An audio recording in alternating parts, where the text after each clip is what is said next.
Rome is from where the international community spoke with a strong and united voice, expressing its support of a UN deal to bring about a government of national accord in Libya. It was also in Rome where some of Libya's rival factions showed their support for the international community's plan. They are now expected to sign the deal on Wednesday, but there is still opposition to the plan. U.S. Secretary of State John Kerry addressed those concerns. There are still some inside and outside of Libya, for their own selfish purposes, who are uninterested in reconciliation, unwilling to compromise, and who actually want this process to fail. Those responsible for violence and those who obstruct and undermine Libya's democratic transition need to be held strongly accountable.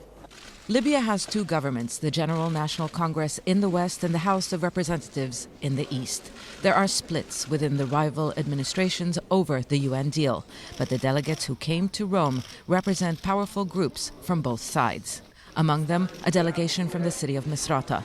Libya has many armed groups, but Misrata's forces are among the most powerful, and they can guarantee the security of a newly installed government in Tripoli. The consensus of the meeting today was also to address the problem of security in Tripoli, to bring the government, which must be based at the end of the day in Tripoli, back to the capital, the seat of its institutions and the future seat of the government of national unity. There were encouraging statements by leaders here, but they also warned that problems still need to be resolved and it could be a long road ahead. The UN envoy is warning that Libya is in a race against time. The military conflict has taken a toll on the civilian population. Lawlessness is worsening, but it is not just that.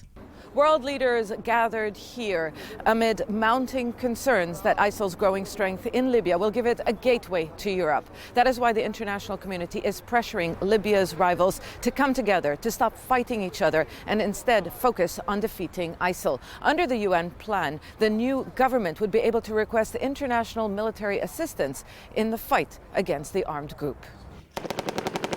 The military option is on the table and the world is in agreement to prevent Libya from becoming another base for ISIL.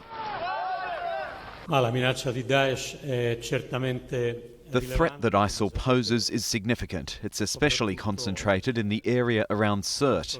The international community will tackle this threat in the next few months the same way we are tackling it in other countries.